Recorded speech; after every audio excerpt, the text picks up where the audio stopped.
우리 시온 찬양대 그리고 앙상블 귀한 찬양 감사합니다. 우리의 수고한 이디엘 찬양단도 지하를 드립니다. 주일인 오늘은 국가적으로는 제헌절입니다. 우리나라 헌법을 제정하고 공포한 1948년 7월 17일을 기념해서 제정된 국경일이죠.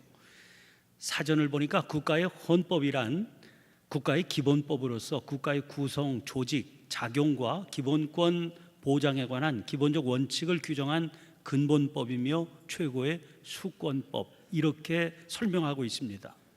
한마디로 우리나라를 구성하는 법의 법이다, 그렇게 말할 수 있겠죠. 20대 국회가 시작되면서 개헌 논의가 정치권 일각에서 제기된 바 있습니다.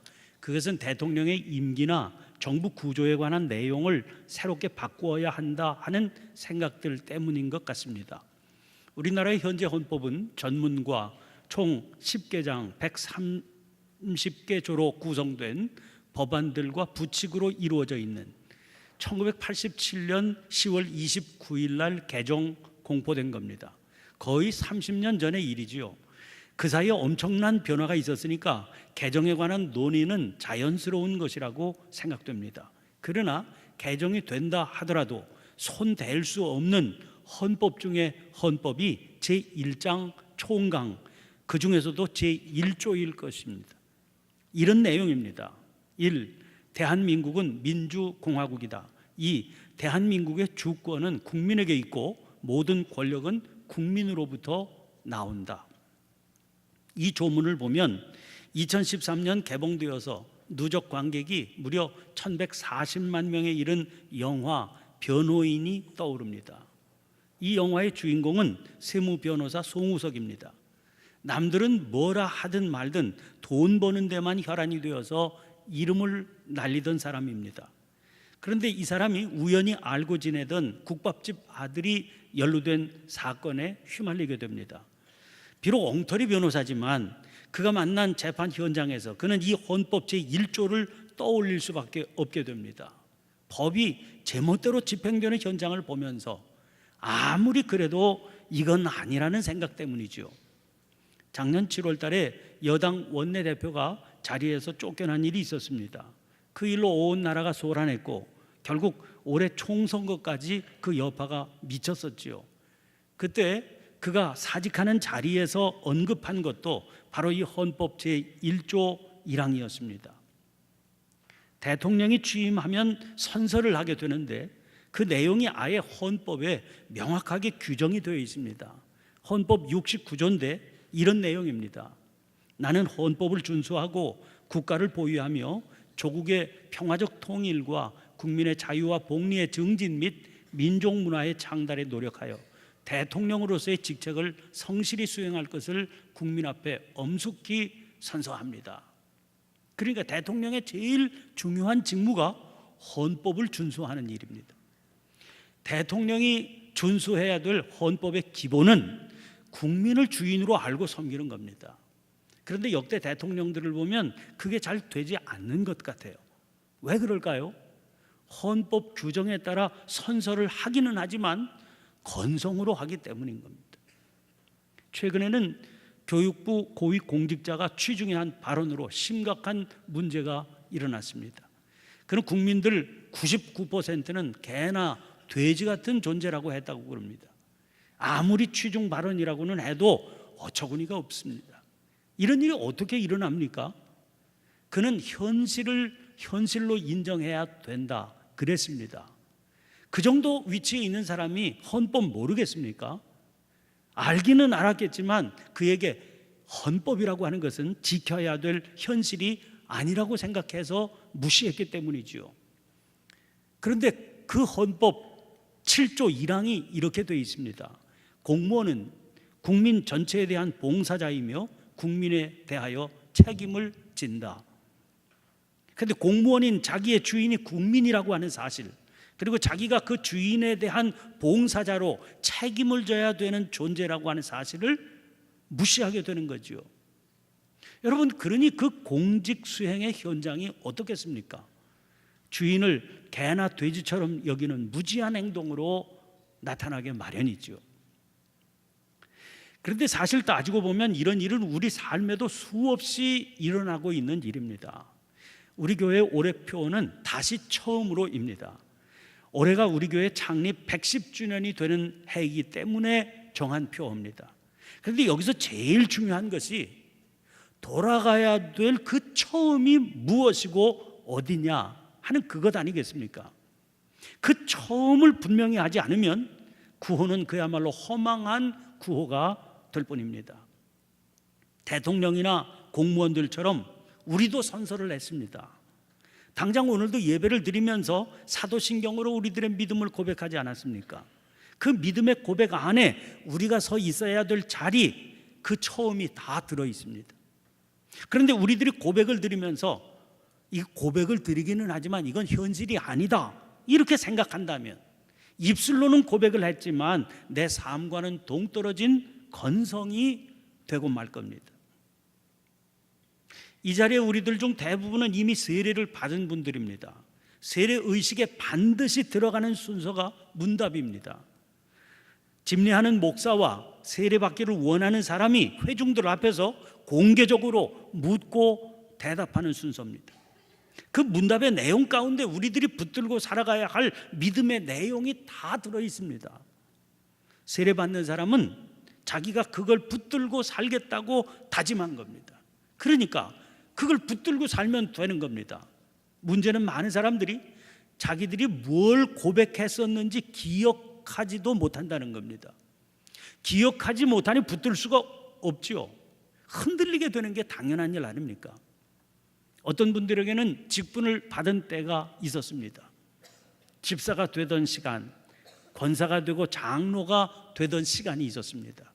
저에게는 목사가 된 그 시간이 있었습니다. 그 자리에서 우리는 이미 서약을 했습니다. 그 서약을 늘 떠올리며 붙들고 살게 되면 좋은 집사가 되고 권사와 장로가 되는 겁니다. 훌륭한 목사가 될 수 있습니다. 그런데 그게 잘 안 되는 이유가 뭡니까? 무슨 서약을 했는지 아예 기억하지도 못하거나 아니면 잃어버렸기 때문입니다.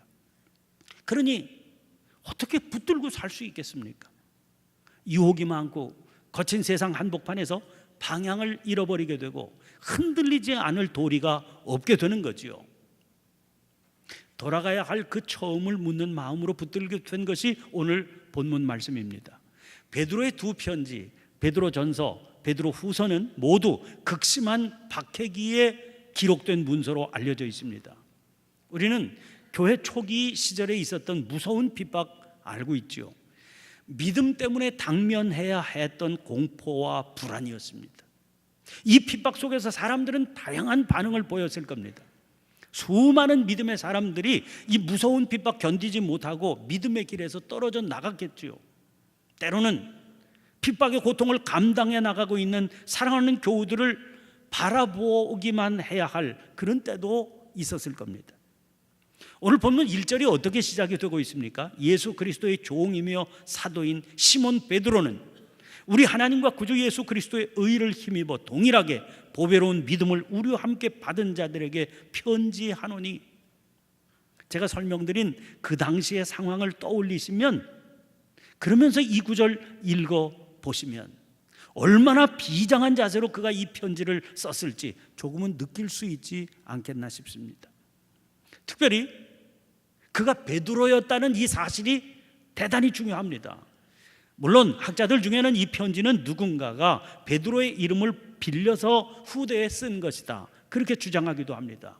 설사 그렇더라도 이 편지를 쓴 그 누군가가 베드로의 이름을 빌리기로 했을 때는 베드로의 입장에 서서 그의 심정을 충분히 내용에 반영하고 싶었을 겁니다.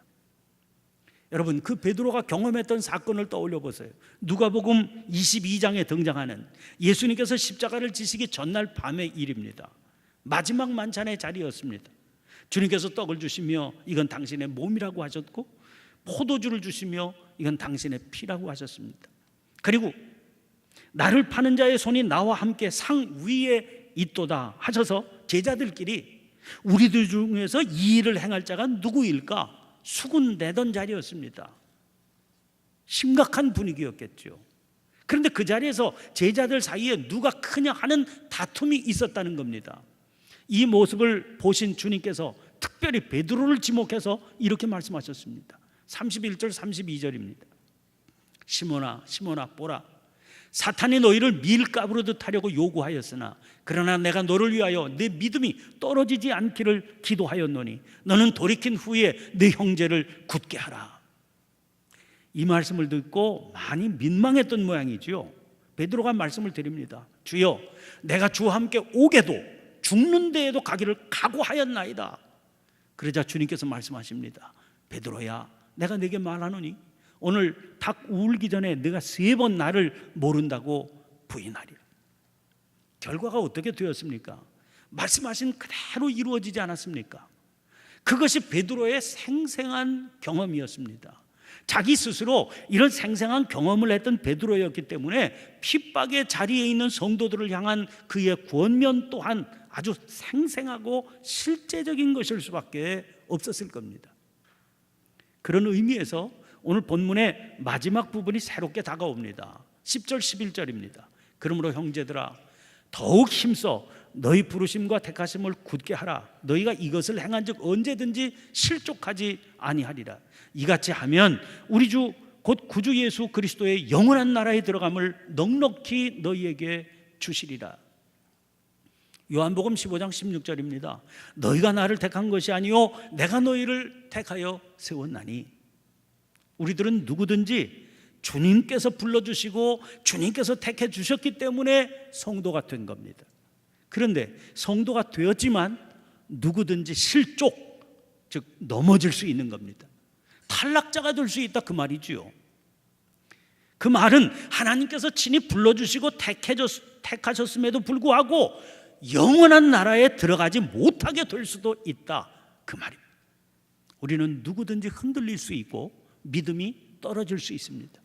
밀가부르듯 하는 사탄의 역사 때문입니다. 그러므로 오늘 본문 말씀은 이런 실제적인 문제를 극복하기 위한 가르침입니다. 오늘 본문 2절 3절 말씀 보십시오. 하나님과 우리 주 예수를 알므로 은혜와 평강이 너희에게 더욱 많을지어다. 그의 신기한 능력으로 생명과 경건에 속한 모든 것을 우리에게 주셨으니 이는 자기의 영광과 덕으로서 우리를 부르신 이를 알므로 말미암음이라. 유심히 보시면 이 두 절 속에 알므로라고 하는 단어가 2번이나 거듭거듭 등장하고 있는 것을 발견하실 수 있습니다. 무엇을 알아야 된다고 했습니까? 하나님과 우리 주 예수, 즉 자기의 영광과 덕으로서 우리를 부르신 바로 그분을 알아야 된다는 겁니다. 베드로후서는 전체가 3장, 전체 절수로 61절에 불과한 짧은 편지입니다. 그런데 그 짧은 내용 속에 알다 혹은 알미라고 하는 단어가 무려 13번이나 등장을 하고 있습니다.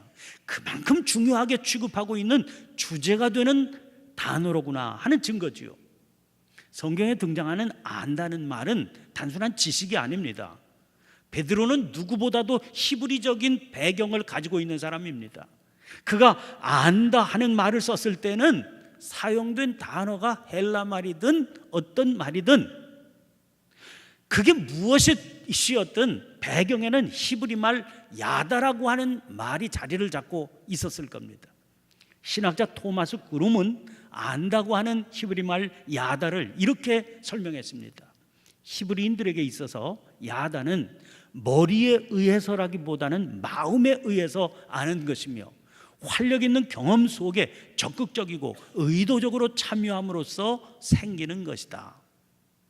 설명을 드리면 이런 겁니다. 사람은 누군가를 안다 그랬을 때 2가지의 알미 있습니다.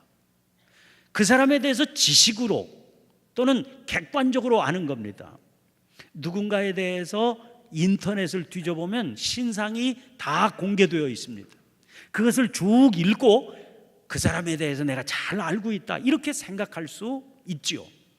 그러나 아내가 남편인 그를 알고 남편인 그가 아내를 아는 것은 전혀 다른 차원의 일 아닙니까?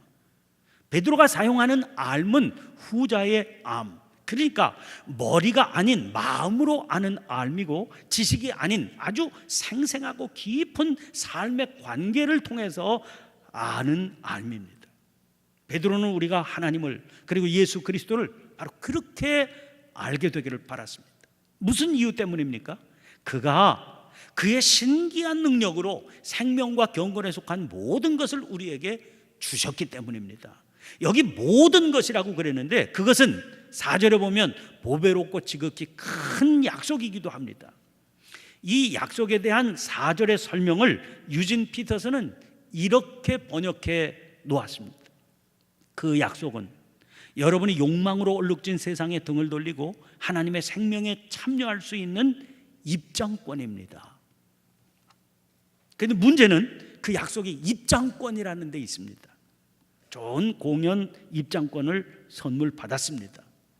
그러나 입장권만으로는 아무런 소용이 없습니다. 공연 관람을 위해서 하던 일을 정리하고 시간을 비워 놓아야 되고 입장 시간에 맞추어서 들어갈 수 있도록 서둘러서 떠나야 됩니다. 하나님께서 우리에게 주신 입장권은 욕망으로 얼룩진 세상에 등을 돌리고 하나님의 생명에 참여할 수 있는 입장권입니다.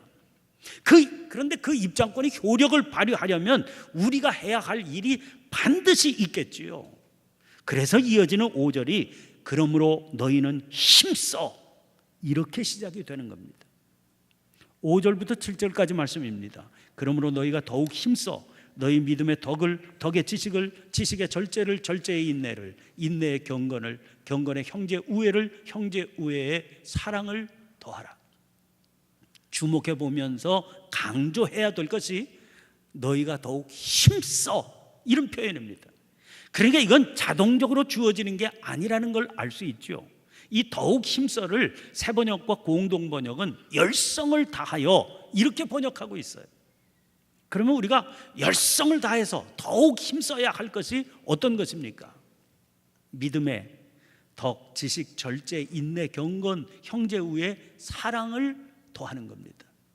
여기 등장하고 있는 덕목들은 모든 것들이 서로 연결되어서 나타나는 것들입니다. 그러니까 믿음 좋다고 자랑하지 말고 그 믿음과 함께 내 삶에 덕스러움이 있는지를 반드시 살펴야 됩니다. 가만 보세요. 우리는 믿음만 강조할 뿐이지 그 사람의 성격의 괴팍함에 대해서는 그냥 무시하고 넘어가기가 쉽습니다. 그건 인간의 연약한 부분이다 이렇게 여기기 때문이지요. 그래서 어떤 분의 말과 행동이 거칠어도 그 사람 믿음은 좋은 사람이야 이런 식으로 표현할 때가 많지 않습니까? 그런데 성경은 그게 아니다 그렇게 분명히 선언하고 있습니다. 바른 믿음에는 덕이 있어야 됩니다. 이것은 연약한 우리에게 하나님께서 주시는 게 아닙니다. 연약하지만 우리가 힘써야만 하는 겁니다. 열성적으로 힘을 내야 되는 겁니다. 이렇게 덕 쌓기를 힘쓰게 되면 그에 따라 지식이 쌓여가게 되고 지식이 쌓여갈수록 우리는 자기의 분수와 한계를 깨닫게 되어서 절제하게 됩니다. 절제할 줄 아는 사람은 인내할 수 있게 되고 인내를 쌓아가는 사람이라야 경건한 삶을 실천할 수 있는 겁니다. 저는 이 말씀을 읽으면서 특별히 7절이 깊이 와닿았습니다. 왜냐하면 이 글을 쓴 사람이 베드로이기 때문입니다. 아까 누가복음 22장의 장면 소개해드렸죠. 그 심각한 순간에 사도들 사이에서 누가 크냐 하는 다툼이 일어났다고 하지 않았습니까? 그때 주님께서 유독 베드로를 지목하셔서 사탄이 밀가부르듯 한다 하시면서 내 믿음이 떨어지지 않기를 기도했다고 그러셨습니다. 이것으로 보아서 추측할 수 있는 일이 있습니다. 그것은 다름 아닌 베드로가 다툼의 중심에 있었을 것이라는 사실입니다. 그리고 그 다툼은 그가 다른 제자들을 보면서 저 사람들보다는 내가 큰 자다 그 마음 때문에 벌어졌으리라는 겁니다. 여러분 그런 베드로입니다. 그것은 베드로의 타고난 성품 때문이었겠지요. 타고난 성품이라고 하는 것은 이 문제가 베드로에게는 극복하기가 참 어려운 숙제였으리라는 겁니다. 그런데 베드로는 이제 깨닫게 됐습니다. 극복하기 어려운 것이었기 때문에 사탄이 다른 걸로가 아니라 자기의 약점이 되는 이 문제로 자기를 밀가부르듯 하게 된다는 겁니다. 주님께서 내 믿음이 떨어지지 않기를 기도했다 하셨던 것이 다 이유가 있음을 알게 된 겁니다. 그래서 적어도 그에게는 이 문제가 극복되지 않으면 결국은 그로 인해서 믿음도 떨어지게 될 것이다, 그 사실을 깨닫게 된 거죠. 이 자각이 그로 하여금 이 문제에 열성적으로 힘을 쓰게 했을 겁니다. 그렇게 힘쓴 결과가 뭡니까? 베드로전서 1장 22절입니다. 너희가 진리를 순종함으로 너희 영혼을 깨끗하게 하여 거짓이 없이 형제를 사랑하기에 이르렀으니 마음으로 뜨겁게 서로 사랑하라. 이것이 베드로 자신의 간증이 아니고 뭐겠습니까? 또 보세요. 베드로전서 5장 5절 6절입니다. 하나님은 교만한 자를 대적하시되 겸손한 자들에게 은혜를 주시느니라. 그러므로 하나님의 능하신 손 아래에서 겸손하라. 때가 되면 너희를 높이시리라. 이로써 뭘 알 수 있습니까? 우리에게는 생태적으로 취약한 부분, 성품이 있습니다. 그건 사람마다 각각 다르게 나타날 수 있죠. 아무튼 그 성품의 취약함이 드러나게 되는 것이 정욕입니다. 4절 말씀 다시 보세요. 이로써 그 보배롭고 지극히 큰 약속을 우리에게 주사 이 약속으로 말미암아 너희가 정욕 때문에 세상에서 썩어질 것을 피하여 신성한 성품에 참여하는 자가 되게 하려 하셨느니라. 주님께서 그 보배롭고 지극히 큰 약속을 우리에게 주신 것은 이 약속으로 말미암아 정욕 때문에 세상에서 썩어질 것을 피할 수 있게 하시려는 겁니다. 그 결과 우리는 정욕을 극복하고 신성한 성품에 참여하는 자가 될 수 있고 구주 예수 그리스도의 영원한 나라에 넉넉히 들어갈 수 있게 될 겁니다. 그러므로 중요한 것은 힘써야 한다는 겁니다. 3절 말씀 다시 보세요. 그의 신기한 능력으로 생명과 경건에 속한 모든 것을 우리에게 주셨으니 이는 자기의 영광과 덕으로서 우리를 부르신 이를 알므로 말미암음이라. 우리를 부르신 하나님 그리고 우리 주 예수 그리스도를 알면 그의 신기한 능력으로 생명과 경건에 속한 모든 것을 우리에게 주신 것도 알게 됩니다. 이제 본문 8절 9절 말씀 보세요. 이런 것이 너희에게 있어 흡족한 즉 너희로 우리 주 예수 그리스도를 알기에 게으르지 않고 열매 없는 자가 되지 않게 하려니와 이런 것이 없는 자는 맹인이라 멀리 보지 못하고 그의 옛 죄가 깨끗하게 된 것을 잊었느니라. 여기 이런 것이 너희에게 있어 흡족한 즉 이러시지 않았습니까? 하나님은 또 우리 주님은 우리에게 생명과 경건에 속한 모든 것을 흡족하게 주셨습니다. 중요한 것은 그분을 아는 일입니다. 그래서 우리 주 예수 그리스도를 알기에 게으르지 않고 열매 없는 자가 되지 않아야 한다고 하신 겁니다. 이런 것이 없는 자는 맹인이라고 그랬습니다. 그의 옛 죄가 깨끗하게 된 것을 잊어버리고 사는 자이기 때문이지요. 그렇게 되면 어떻게 밀가부르듯 하는 사탄 앞에서 그 사람이 흔들리지 않고 버텨나갈 수가 있겠습니까? 사랑하는 성도 여러분, 우리가 사는 세상이 만만치 않죠. 그러나 생각해보면 지금만 그런 게 아닙니다. 베드로의 시대가 지금보다 더하면 더했지 결코 덜하지 않았을 겁니다. 믿음으로 산다는 이유로 옥에 갇히고 수도 없이 죽음을 넘나들어야 되는 시대였으니 상황이 오죽했겠습니까? 그러나 그런 시대에 살면서도 말씀을 붙들고 나아가니 흔들리지 않았고 오히려 더 큰 힘과 능력을 공급받으며 살 수 있었습니다. 그 어려운 시대를 떠올리면서 저는 저 스스로에게 그리고 이 시간 여러분에게 묻고 싶습니다. 왜 흔들리십니까? 그 진정한 이유가 뭡니까?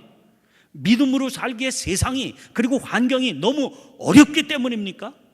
정말 그게 진정한 이유겠습니까? 기도하겠습니다. 전능하신 하나님, 믿음의 길을 가는 저희들 주변의 세상은 지금 온통 한탄과 좌절의 소리로 가득합니다. 살펴보면 그 소리들이 다 합당해 보일 정도로 삶의 정황이 어렵고 불안하고 힘이 듭니다. 이런 때 믿음으로 사는 저희들이 세상의 희망이 되어야 되는 게 마땅한 줄 알지만 저희들 스스로도 수없이 흔들리고 넘어지는 가운데 있습니다. 이런 상황 속에서 더 굳센 믿음을 주시고 이길 수 있는 능력을 주시고 하나님께서 친히 그 놀라운 능력 보여주시기를 원하는 간절함에 목이 마를 때가 많습니다. 그러나 정작 저희에게 필요한 것이 따로 있음을 일깨워 주시니 감사합니다. 먼저 붙들고 나아가야 할 그것, 힘써야 할 그것을 소홀히 하거나 잊어버리고 사는 것이 진정한 문제였음을 알게 해 주시옵소서. 그리하여 보배롭고 지극히 큰 약속, 그의 신기한 능력으로 생명과 경건에 속한 모든 것을 저희에게 주셨음을 알게 하소서. 이제는 저희 스스로 게으르지 않으므로 열매 없는 자가 되지 않게 해 주시옵소서. 날마다 풍성한 은혜와 평강으로 채워주셔서 흔들리지 않게 하시는 우리 구주 예수님 이름으로 기도하옵나이다. 아멘. 아멘.